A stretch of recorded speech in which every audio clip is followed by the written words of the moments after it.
ఇప్పుడు పాకలపాటి గురువు గారు గిరిజనుల మధ్యలో ఉండేవారు కొండవాళ్ళు. ఆ మధ్యలో వాళ్ళకి ఇగో దైవతత్వం ఒకటి ఉంది అని ఇంట్రడ్యూస్ చేస్తూ ఒక దగ్గర ఒక రాట పాతేవారు, ఇదే మీ దైవం, దీని రోజు మొక్కుకోండి అని. దాంతో ఏంటవుతుందంటే ఇక అందరు ప్రజలు అక్కడికి వాళ్ళ దైవం వాళ్ళ భక్తి సిన్సియర్గా ఉన్నప్పుడు వాళ్ళు దాని ద్వారానే ఎంతో పొందుతారు. అది ఇక్కడ వాళ్ళు చెప్తున్నారు. ఎందుకంటే అన్ ఆ డివోషన్ జెన్యున్ గా ఉండడం, అందుకే ఒక దగ్గర ఒక రాయి పాతి ఇదే మీ దైవం అనేవారు. అలాగా వాళ్ళ అక్కడి నుంచే మహాత్ముల శక్తిని కురిపిస్తూ ఉంటారు. అది ఇక్కడ చెప్తున్న పాయింట్. సో ఈ పారాగ్రాఫ్ తో ఆపుదాం, ఎందుకంటే ఒక జూమ్ అయిపోయింది కనుక. చెక్ మెనీ, అందుకనే ఎంతో మంది చూడండి, అదేంటి ఒక రాయిని పట్టుకుని నువ్వు దైవం అంటున్నావు అని మనం రెడిక్యూల్ చేయక్కర్లేదు. వాళ్ళ డివోషన్ ముఖ్యం, అక్కడ వాళ్ళ భక్తిని బట్టే సమస్తం జరుగుతాయి అని చెప్తున్నారు.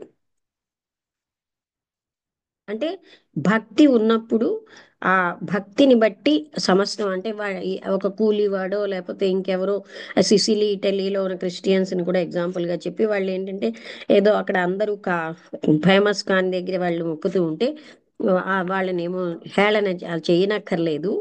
వాళ్ళు ఎంత భక్తితో మొక్కుతున్నారన్నదే ముఖ్యం, కానీ దేన్ని మొక్కుతున్నారన్నది ముఖ్యం కాదు. దాని ద్వారానే మహాత్ములు ఆ శక్తిని కురిపిస్తారు. ఇది ఇక్కడ ఇవాళ మనం చదివిన పాయింట్లు అన్నమాట. అంటే ఇక్కడ వాళ్ళు అవకాశం కోసం వెతుకుతారనమాట, ఎక్కడైనా క్రౌడ్ ఉంటే క్రౌడ్ ద్వారా. అందుకే థియోసాఫికల్ మీటింగ్స్ లో మహాత్ములు టైం కల్లా వచ్చేస్తారని hidden side of the large meeting అని లైట్బీటర్ గారు ఒక చిన్న పుస్తకం రాశారు. అందులో ప్రతి లార్జ్ మీటింగ్ లోని మనం అబ్జర్వ్ చేస్తే ఆ, చాలా ఎనర్జీ డిసెండ్ అవుతూ ఉంటుంది.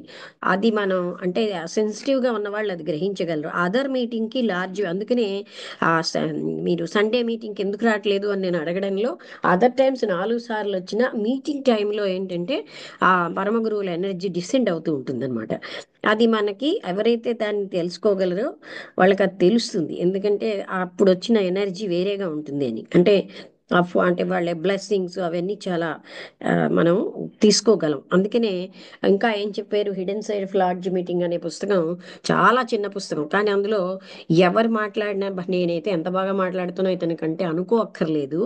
మాట్లాడే వాళ్ళ ద్వారా ఎనర్జీ బయటకు వచ్చేది మహాత్ముల ఎనర్జీవే కురిపిస్తూ ఉంటారనమాట. అందుకని అలా మనం భావించక్కర్లేదు, దాన్ని జాగ్రత్తగా వింటే ప్రతి వారి ద్వారా మా పరమ గురువుల యొక్క ఎనర్జీ, విజ్డమ్, ఫోర్స్ సప్లై అవుతూ ఉంటాయి ఎవరు మాట్లాడినప్పుడు వాళ్ళ ద్వారా. అలాగా ఆయన hidden side of large meetings అనే పుస్తకాన్ని రాశారు.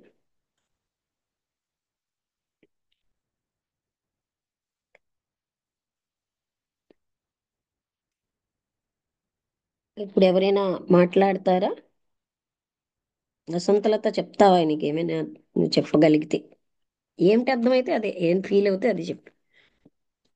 యాజ్ ఇట్ ఈస్ మక్కి మక్కి అంతా గుర్తుపెట్టుకోవాలని ఏం లేదు. అదే రాదు కూడా, జ్ఞాపకం కూడా ఉండదు. ఉమ్. అదే, అందరికీ నమస్కారం. మే ఈ అడాప్ట్స్ తాలూకా శక్తి ఎలాగైతే మన మీద వస్తూ ఉంటుంది, ఎప్పుడైతే మనం కంప్లీట్ గా మన దేహాన్ని అది ఇతరుల కొరకే అన్నప్పుడే మనకు ఆ శక్తి అనేది వస్తూ ఉంటుంది. ఒక్కొక్కప్పుడు చేసి ఇంకొకప్పుడు సహాయం చేయకపోవడం ఇలాంటివి చేస్తే ఫిట్స్ అండ్ స్టార్ట్స్ లో ఉంటే అది మనకి రాదు. ఆ విషయం చెప్పారు. తర్వాత ప్రతి మనిషి ఇవల్యూషన్, ప్రతి లైఫ్ కి ఇవల్యూషనే ఇంపార్టెంట్. అంటే మీదకు వెళ్ళడానికే ప్రయత్నం ఉంటుంది. ఆ అలా అదే అసలైనటువంటి ధ్యేయం. సో ప్రతి వాళ్ళు దాని గురించే పాటుపడారు. తెలిసినా తెలియకపోయినా సరే ఇవాల్వ్ అవడమే దాని తాలూకు ఇంకా. అంటే లోపటి నుంచి ఒక ఒక ఇది ఇన్స్టింక్ట్ ఎప్పుడూ మనిషిలో ఉంటుంది మీదకి వెళ్ళాలి అని. అదే లాగుతూ ఉంటుంది. ఎప్పుడైతే మనం ఏంటంటే ఈ ఆ కంప్లీట్ గా ఏంటంటే యువతల వాళ్ళ కోసమే బతికినప్పుడు ఆ పరమ గురువులు వాళ్ళ తాలూకా ఫోర్స్ ని, వాళ్ళ ఎనర్జీని మన మీద కురిపిస్తారు. ఆ ఎనర్జీ ద్వారానే ఈ జగత్తులో మంచి మంచి పనులన్నీ జరుగుతూ ఉంటాయి. తర్వాత భక్తి అన్నది కూడా ఒకటి చెప్పారు. ఎక్కడ భక్తి ఉంటే అంటే ఆ ఫీలింగ్ ఎక్కడ ఉంటే అక్కడ కూడా ఎనర్జీ అనేది వ్యక్తం అవుతుంది ఆ, అని అని చెప్పారు. అది ఇంకేమిటి ఎలా ఆ, సో అంటే ఎక్కడ అదొకటి. మనుషులు గ్యాదర్ అవుతే ఆ ఆపర్చునిటీ ఆ, తీసుకుని వాళ్ళు అక్కడ వాళ్ళ శక్తిని కురిపిస్తూ ఉంటారు, ఏ పర్పస్ మీద గ్యాదర్ అయినా. అలాగే ఒక అది విగ్రహం ఉన్నది, అది వాళ్ళు జెన్యున్ గా గొప్పవాళ్ళు అనేటప్పుడు వాళ్ళ ద్వారా కూడా ఇప్పుడు ఆ రేడి. అనిపిస్తుంది అది. డెఫినెట్లీ అందరూ అంటున్నారు కదా, ఈ కుంభమేళ గురించి గోళ్ళు చెప్తున్నారు కదా. చాలా మిలియన్స్ ఆఫ్ ఆ నాగసాధులు ఎక్కడెక్కడో 300 ఏళ్ళు బతికిన వాళ్ళు, 200 ఏళ్ళు బతికిన వాళ్ళు, ఎదురుగుండా నేను చూశాను. 100 108 సంవత్సరాల మనిషి తెలుగులో చక్కగా ఎంతో బాగా అంటే వీళ్ళు ఎక్కడి నుంచో వస్తారట, వేల ఎక్కడి నుంచో సంవత్సరాలు ఉన్న వెళ్ళిపోతారట. వాళ్ళు వస్తారు అక్కడికి, అంటే మనకు తెలియదు వాళ్ళ ఏజ్. ఆ, ఇది ఎప్పుడు వస్తారు, ఎలా వస్తారు, అది కూడా తెలియదు. ఆ టైంలో వచ్చేసి వెళ్ళిపోతారు. సో ఇలాంటి ఎనర్జీస్ అన్ని ఏంటంటే మీద నుంచి మనకి వస్తూ ఉంటాయి అని అది చెప్పారు. అది అంటే మనం ఆ, ప్యూర్ గా ఇలాగ ఉన్న. అంటే గ్యాదరింగ్ ఏ రూపమైన గ్యాదరింగ్ అయినా సరే, అలాగే ఆ, కొన్ని ఉత్సవాలు చేసినప్పుడు కూడా పైనుంచి గ్యాదరింగ్ ఎనర్జీని వాళ్ళు పాస్ ఆన్ చేస్తారని. బాగా చేస్తారు అది. ఈ విషయం అనేది ఏంటంటే అంటే మాస్టర్స్ తాలూకు వర్క్. అది ఎంత అంటే వాళ్ళు ఎంతో కారుణ్యంతో అంటే అవకాశం మనం వెతుక్కుంటారు. అందుకోగలగాలి. ఉమ్, అది ఉమ్. మనం కండిషన్ అయిపోతాం అవకాశం వెతుక్కొని సెల్ఫిష్నెస్. ఎక్కడైతే ఆ అదే అదే అదే ఆ విషయాన్ని రకరకాలుగా చెప్పారండి ఇవాళ. ఇంకేమైనా పాయింట్లు ఏమైనా చెప్పవలసిన ఉంటే నువ్వు కొంచెం చెప్పు, మరి నాకు అంత ఐడియా రావాలి.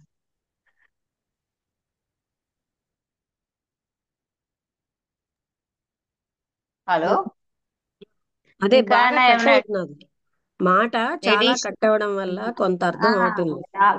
అది వైఫై ప్రాబ్లం. ఎడిషనల్ గా ఇంకేమైనా పాయింట్ చెప్పాలా నా అది అదే ఆమ్, అంటే they seek an opportunity to supply that energy అన్నమాట. అందుకనే గ్యాదరింగ్స్ లో అయితే చాలా మందికి వెళ్తుంది కనుక, ఏ పర్పస్ లో గ్యాదర్ అయినా సరే ఎనర్జీ అయితే కొంతమంది విల్ ఫోర్సెస్ కూడా అక్కడ ఉంటాయి అని చెప్తున్నారు.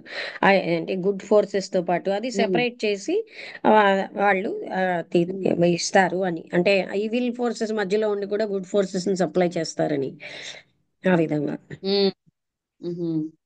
అంటే మనం ఒకప్పుడు ఈవిల్ ఫోర్సెస్ మధ్యలో ఉన్నా సరే మనం తాలూకా గుడ్నెస్ ని మనం ఆ మెయింటైన్ చేసుకోగలిగేటువంటి కెపాసిటీ వస్తుంది, ఉంటుంది అని గుడ్నెస్ కదా. అది వేరు.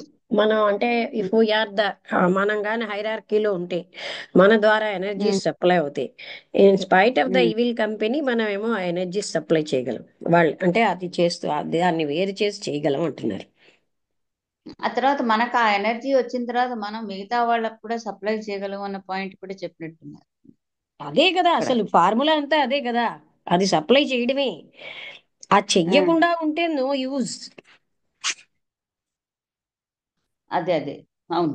ఎంత మనకు అవతల వాళ్ళ గురించి ఆలోచించగలిగి వాళ్ళ తాలూకు మంచి మేలు ఆలోచించగలిగితే అంతవరకు మనకి మిగతా పైనుంచి శక్తి కూడా మనకి అలాగ దోహదం చేస్తూ ఉంటుంది అది చేయడానికి, ఆ మంచి విషయం అనేది జరగడానికి. విధంగా మనకి అంటే పర్పస్ అసలు నేచర్ లో అంతా కూడా to supply supply supply, to give give give. అందుకనే ఉమ్, త్యాగేనైక, త్యాగం ఒక్కటే ఉంటుంది ఎక్కడ చూసినా మనం అయితే, కానీ అది మనం ఉమ్. స్వార్థంగా ఉన్నవాళ్ళు దాన్ని చూడరు. అదే అంటే వాళ్ళు వాళ్ళ వేలోనే చూస్తారు, అది అక్కడ తేడా. అవును, ఆ సెల్ఫ్ అనేది అడ్డిస్తూ ఉంటుంది అది బాగా. అది. అంటే అసలు నదులు ప్రవహించడం ఏంటి, సెలయేర్లు ప్రవహించడం ఏంటి, ఇంత జలపాతాల్లో వాటర్ రావడం, what for these are all done అంటే నాట్ ఫర్ దేర్ సేక్, అవును, వాటి కోసం కాదు. అవతల అవతల చెట్లు వాళ్ళ ఉండడం, కోసం. చెట్ల యొక్క కానీ అది అస్తిత్వం. ఉమ్. హ్యూమన్ బీయింగ్స్ లో సెల్ఫ్ అనేది అడ్డుతూ ఉంటుంది బాగా. అంటే సెల్ఫ్ అడ్డదు, ఆ సేవేజ్ ఫీలింగ్స్ ని పోషించిన వాళ్ళకి అది అడ్డుతుంది కదా. ఉమ్. లోయర్ మెంటల్ నేచర్ అంటే ని బలం పరుచుకున్న వాళ్ళకి అడ్డుతాయి, ఎందుకంటే అసూయ, ద్వేషము, నేను ఎక్కువ, నేను ఇంపార్టెంట్, ఇలాంటి భావాలు ఉన్న వాళ్ళకి సెన్షువల్ ప్లెజర్స్ తోటి దానికి అట్రాక్ట్ అయిపోతారు బాగా. అది. అదంతా ఇగ్నోరెన్స్, భ్రాంతి. ఉమ్. రామబుద్ధుడు గారు మీరు చెప్తారా ఏమైనా?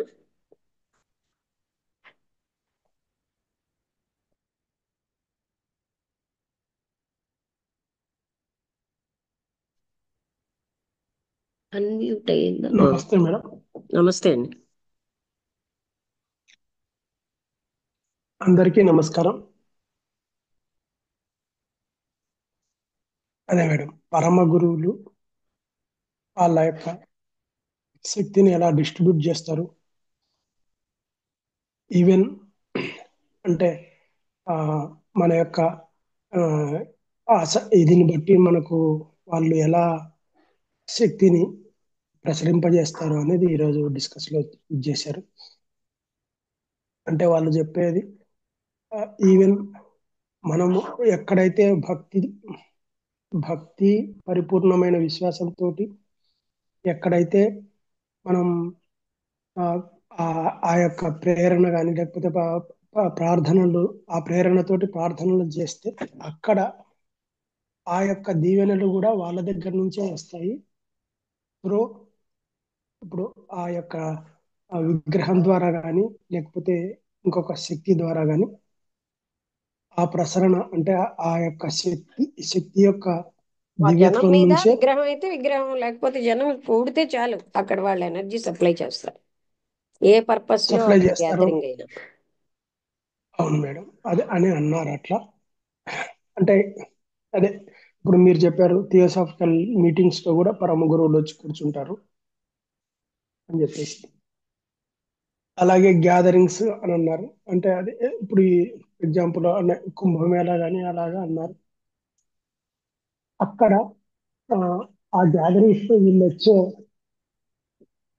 వచ్చి ఏదైతే చేస్తారో అక్కడ వేల సంవత్సరాల నుంచి ఉన్న వ్యక్తులు కానీ, ఒక్క నిమిషం మేడం.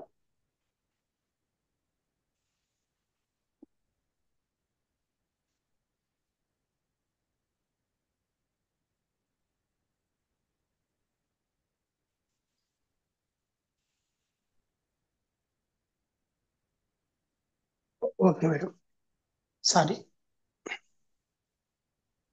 చెప్పండి. అదే ఆ, అక్కడ ఆ, అక్కడ గ్యాదర్ అయ్యే వాళ్ళని చూస్తే ఒళ్ళు పులకరిస్తుంది మేడం. అది అంటే అది అంటే నేను కుంభమేళకి వెళ్ళొచ్చిన తర్వాత చూస్తే అక్కడ ఉన్న అదొక విశ్వరూపం లాగా కనిపించింది. ఆ ఆ సాధు సంతులు అంటే వాళ్ళు ఎన్నో సంవత్సరాల నుంచి చేసిన సాధనతోటి వాళ్ళు అంటే మనకు బాహ్యంగా వేరే కనిపిస్తారేమో కానీ దిగంబరంగా అలా కనిపిస్తారేమో కానీ మరి వాళ్ళ యొక్క తపోశక్తి అయితే వలన ఎన్నో విషయాలు ఉన్నాయి. 50 కేజీల రుద్రాక్షను తల మీద పెట్టుకొని జీవితాంతం మోసే వాళ్ళు ఉన్నారు. అంటే అది మామూలు మానవులకైతే సాధ్యం కాదు కదా. అలాగే చేయిలే పట్టుకొని అట్లే నిలబడి వాళ్ళు, అలాగే ఇంకా ఆ నిద్రపోకుండా 21 సంవత్సరాల నుంచి నిద్రపోకుండా ఉండేవాళ్ళు. ఇలాగా ఎవరిది అంటే వీళ్ళెవరు? ఎవరు ఎక్కడ? కాదు, ఇక్కడ మరి ఇది ఇందులో కుంభ వీడియోల్లో కూడా వస్తున్నారు కదా, ఆ నాగ సాధువులు కుంభమేళాలో కొందరు. ఉన్నారు కుంభమేళాలో ఉన్నారు వీళ్ళంతా. అంటే ఉమ్. వీళ్ళు హఠయోగులు కాబట్టి వీళ్ళు ఎన్నో సంవత్సరాల నుంచి వాళ్ళ ఆ ఇదితోటి వాళ్ళు సంపాదించిన అంటే ఇవన్నీ బయటి వాళ్ళకి కొంత అంటే అవగాహన లేని వాళ్ళకు ఈ ఒక మూర్ఖత్వం లాగా కనిపించచ్చు. కానీ ఆధ్యాత్మిక స్థాయిలో ఉండే ఒక స్థితి అనేది వాళ్ళ ద్వారా మనం గ్రహించగలగచ్చు. అయితే మామూలు టైంలో అయితే వాళ్ళు దగ్గరికి రానియరు ఎవరిని. ఈ టైంలో అక్కడ ఆ ఆ ఇప్పుడు ఈ మేడం గారు చెప్పింది అక్కడ సమన్వయం అవుతుంది. ఏంది అంటే అక్కడ మహాత్ముల ఫోర్సు చాలా గొప్పగా పనిచేస్తుంది. అందుకే వాళ్ళు ఏం చేస్తున్నారంటే ఎవరు పోయినా వీడు వీడు యోగ్యుడా అయోగ్యుడా అని చూడడం లేదు. అసలు నువ్వు రావద్దు అనే మాటే లేదు. అక్కడ ప్రతి ఒక్కరిని తాకి ఆశీర్వదించి వాళ్ళు వాళ్ళు ఏదో దక్షిణిస్తారు అనే ఆశ అనేది వాళ్ళ వాళ్ళ దగ్గర అస్సలు ఏమీ లేదు. ఏమి ఆ, ఏమి ఇచ్చినా ఇవ్వకపోయినా ఒక రుద్రాక్ష ఇచ్చి ఆశీర్వదిస్తున్నారు. అంత గొప్ప ఇదిలో ఉన్నారు వాళ్ళు. అంటే వాళ్ళ ఆశీర్వాదం పొందితేనే మనం ఎంత సంపాదించుకుంటామని కాదు. అలాంటి ఒక ప్లేస్కి వెళ్ళి ఆ, అక్కడ జరిగే ఆ యొక్క దృశ్యాలు అంటే నేను ఒక యోగి ఆత్మకథలో చదివాను. అంటే వీళ్ళ ఆ, ఈ యొక్క ఆధ్యాత్మిక గురువులందరూ అక్కడ సుస్వరూపంలో కొంతమంది ఉంటారంట, ప్రత్యక్ష రూపంలో కొంతమంది ఉంటారు అనేది ఆ కుంభమేళాలో రాని ఋషి, రాని గురువు అనే వాళ్ళు ఎవరు ఉండరు అని అన్నారు. అందుకని అక్కడ చాలా నిరూపణలు జరిగాయి. ఆ పరమహంస యోగానంద ఇలాంటి వాళ్ళకు వాళ్ళు రాశారు అవన్నీ. అలాంటి సమాగమంలో సర్వ అంటే మన యోగ సాంప్రదాయంలో ఉండే, అంటే ఈ యొక్క హిందూ సాంప్రదాయంలో ఉండే సమస్త సాధు వ్యవస్థ కానీ, ఋషులు కానీ, లేకపోతే నాగబాబాలు కానీ, హఠయోగులు కానీ, ఇప్పుడు మన మామూలుగా టాపిక్ ఆధ్యాత్మిక. ఏంటంటే అలాంటి గ్యాదరింగ్స్ లో పరమ గురువులు ఆ శక్తిని ఉమ్, ప్రసరింపచేస్తూ ఉంటారు. వాళ్ళ శక్తి నాగసాధువుల శక్తి వేరే కాదు కదా, ఉన్నది ఒకటే. అది అదే మనం మేడం. గ్రహించాల్సింది. ఆ, అంటే ఇన్ని రకాలుగా ఆ, మనం విడదీసేస్తున్నాం. ఉన్నది ఒకే అవును. ఒక ఆత్మశక్తి, అది ప్రసరింపచేస్తూ ఉంటారు. అది వాళ్ళు అవును దాన్ని మేడం. పొందడం కోసం రకరకాలుగా హఠయోగం అని మరో యోగం అని ఏవో అలా. అది అన్నమాట. అలాగా మేడం. ఉమ్. ఉమ్, అదే మేడం. అక్కడ అది జరుగుతున్నది అనేది, అంటే ఆ విశ్వరూపం, ఆ అద్భుతమైన అరేంజ్మెంట్స్ కానీ అవి అంటే అవి వర్ణింప. మనకెందుకు విచిత్రం అంటే మనమేమో ఉమ్, ప్రాపంచిక వస్తువులకి అంత శక్తి ఖర్చు పెడతాం కానీ వాళ్ళు దైవత్వానికి ఉమ్, ఖర్చు పెట్టడం అన్నది మనం ప్రజల్లో చూడం గనక మనకి విచిత్రంగా ఉంది. అవును మేడం. అవును మేడం. అదే మేడం అక్కడ జరుగుతుంది అది అంటే మనం ఏది అనేది. మనకి రియల్ కాదనుకుంటున్నామో అది వాళ్ళు రియల్ అని ఉమ్, బతుకుతున్నారు. అందుకు వాళ్ళు అలా ఉన్నారు. మనం ఏమో ప్రాపంచికమైనవే రియల్ అని బతుకుతున్నాం. కనుక మనం ఇలా ఉన్నాం. మనం నాగరికులం అనుకుంటాం. అంటే అజ్ఞానంలో భ్రాంతే ముఖ్యమని బతుకుతూ. అవును మేడం. అసలు అంటే అలాంటి యోగులకు వాళ్ళకి తిండి తిప్పలు అవన్నీ ఏమి అది ఎలా వేరండి. మేనేజ్ అంటే చేస్తారనేది కూడా ఇప్పుడు మనకు తెలియదు. అలా ఎప్పుడైతే దాన్ని ముఖ్యం అనుకుంటామో అవన్నీ ఉమ్, అవి ఆ కాస్మిక్ ఎనర్జీ చూసుకుంటుంది.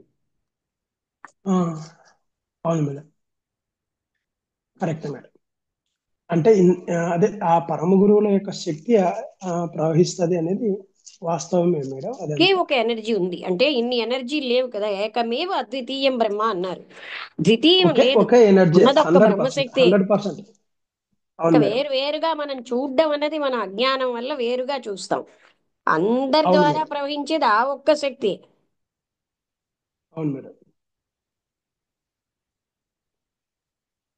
ఉమ్. అదే మేడం.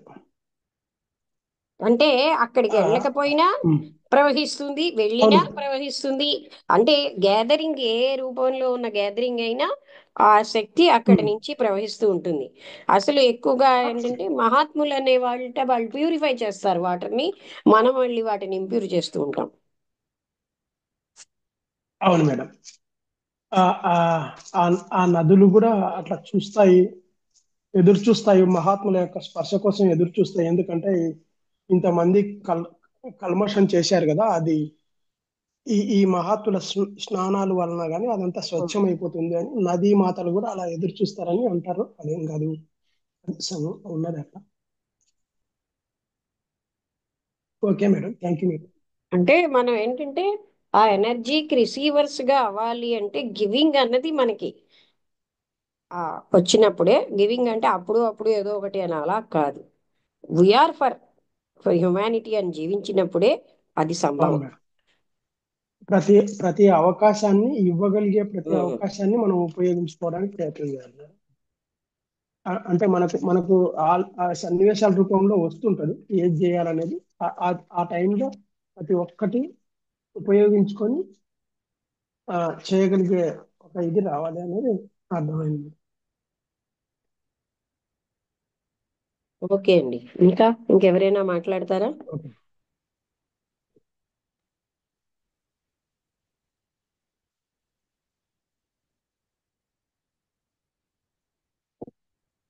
ఇక్కడ వాళ్ళకి డబ్బులు ఎందుకు అక్కర్లేదంటే డబ్బులకు మూలమైన దైవమే వాళ్ళకి వాళ్ళు వశమైనప్పుడు వాళ్ళకి డబ్బులు ఎందుకు?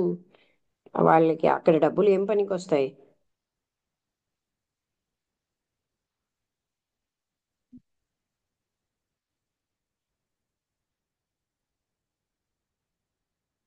ఇంకెవరైనా ఏమైనా చెప్తారా? అనుపమ గారు, సత్యనారాయణ గారు, శ్రీనివాస్ గారు, లంకా శ్రీనివాస్ గారు. లేదు మేడం, వింటానంతే, చెప్పడం లేదు. బాగుంది టాపిక్.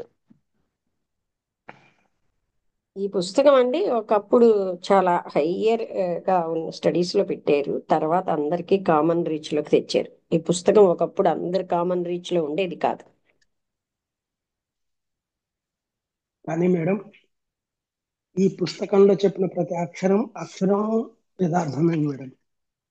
అంటే ఆ దశలతోటి వాళ్ళు వర్ణించే ప్రతి ఒక్కటి ఈ పుస్తకంలో చెప్పిన ప్రతి వాక్యం యథార్థమే మేడం.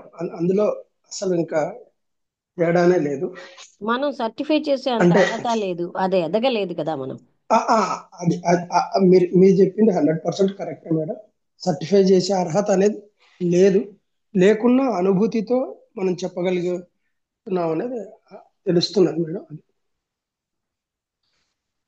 అంటే ఆ అర్హత అయితే లేదు, అదైతే వాస్తవమే.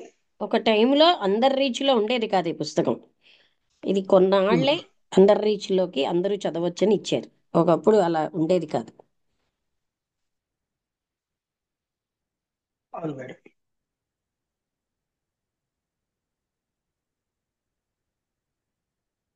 ఇంకెవరైనా మాట్లాడతారా?